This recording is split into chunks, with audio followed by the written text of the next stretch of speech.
Değerli dostlarımız, biz bugün kalbimizi yoran Keşmir konusunu konuşmak istiyoruz. 76 yıldır Keşmir işgal altında. Yani Keşmir halkı gerçekten özgürlüğü hak eden bir halktır. Fakat Hindistan 1947'den beri Keşmir'i işgal ederek oradaki kardeşlerimizi bütün insan haklarını ellerinden aldı. Bu Narendra Modi dediğimiz faşist yönetici, Hindistan'ın yöneticisi 5 Ağustos 2019'da anayasanın maddelerini değiştirerekten Keşmir önceden işgal altındaydı. 2019'dan beri Keşmir'i tamamıyla ilhak etmiş oldu. Şu anda Keşmir'i Hindulaştırmak için ellerinden gelen düzenbazlığı yapıyorlar. Neler yapıyorlar? Sahte tanrılar üretiyorlar. Kendi dinlerine eklemeler yapıyorlar. Sözde bazı tanrılarının aslında Keşmirli olduğunu iddia ederekler şu anda Keşmir bölgesinde Hinduların oraya gidip işte tırnak içerisinde sözde hacı olacağım diye orada yeni tapınaklar yapıyorlar. Turizme açıldı. Hindu vatandaşlarının gelip Keşmir'den toprak alması resmi hale dönüştürüldü. Şimdiye kadar biz Hintli yöneticilerle konuştuğumuz zaman her zaman diyoruz ki yani Keşmirlilere bırakın, madem demokrasiden bahsediyorsunuz, bırakın Keşmirliler kendi halklarını kendisi karar versin. Buyurun seçime gidin. Kim nereye istiyorsa, Pakistan'a katılmak istiyorsa Pakistan'a, Hindistan'a katılmak istiyorsa Hindistan'a, özgür olmak istiyorsa bırak özgür olsun. Madem demokratsı. Onlar da tam yapacağız diyorlardı. Fakat şimdi anlıyoruz ki Narendra Modi ve Hindistan'ın derin devleti Keşmir'i tamamıyla Hindulaştırdıktan sonra, demografik yapıyı değiştirdikten sonra büyük ihtimalle bizim dediğimiz gibi tanınacak referanduma gidiyoruz ama o zaman Keşmir'in özgürlüğü için oy kullanacak, orada gerçek Keşmirli bulunamayacak.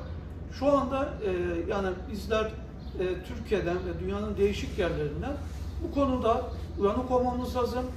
Keşmir'deki yani yapılan hileleri dünyanın kamuoyuna duyurmamız gerekiyor. Yoksa Keşmir yani dünyanın cenneti sayılacak yerlerinden birisi, bu kadar güzel tabiata sahip olan bir yerin hileli yollarla ele alınması asla kabul edilemez. Biz nasıl ki Filistin topraklarının Siyonist işgaline karşıysak faşist Modi idaresindeki Hindu devletinde Keşmir'i işgal etmesine kesinlikle karşıyız. Bu kabul edilemez.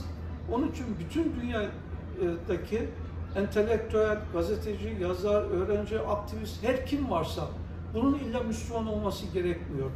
Biz Keşmir'e bakarken oradaki Müslümanlar olarak bakmıyoruz. Belki orada Hristiyanlar da vardır. Belki Budistler de vardır ki var orada zaten Budistler. Biz hepsinin hakkını birlikte savunuyoruz Müslümanlarla birlikte. Keşmir halkını özgür bırakıp kendi istediği yönde gitmesi için elimizden her ne geliyorsa bunu yapmak zorundayız. Burada belki şöyle bir konuya da girebiliriz. Bizim Türkler, özellikle Türk gençleri Keşmir'e niye önem vermeliyiz? Arkadaşlar, Keşmir Türkiye için uzak bir yer değil. Keşmir diline baktığımız zaman onlarca Türkçe kelime vardır. Peki bu Türkçe kelimeler Keşmirce diline nasıl girdi? Demek ki bizim tarihi bir bağlarımız var. Eğer tarihe baktığımız zaman Keşmir'deki idareciler, yöneticiler, daha önceden oralarda bizim askerlerimiz, yani eski kurulan Türk devletlerinden her zaman bizim Keşmir'le ilişkimiz, bu bölgeyle ilişkimiz her zaman vardır. Dolayısıyla Keşmir bize uzak değildir. Artı dediğim gibi şu anda orada hala onlarca Türkçe kelimeyi kullanıyorlar ve bir taraf yani %100 hepsi Türk dostu, Türkiye'yi her zaman severler. Türkiye'nin acısıyla paylaşırlar. İşte bir deprem olduğu zaman ellerinden ne gelse yardım etmeye çalışırlar. Evet, biz Keşmir bize uzak olabilir. Dünyadaki daha büyük işte Siyonist İsrail'in Filistin'i işgal meselesiyle bugünlerde çok meşgulüz. Fakat birbirine bunu karıştırmamak lazım. Kudüs bizim kırmızı çizgimizdir. Fakat Keşmir de bizimdir. Keşmir'i de asla unutmamamız lazım. Dediğim gibi bu hem bizim insani olarak görevimizdir, hem milli olarak görevimizdir, hem de Müslüman olarak görevimizdir. Çünkü o topraklar İslam toprağıdır. O toprakların yine Müslümanların elinde olması gerekiyor.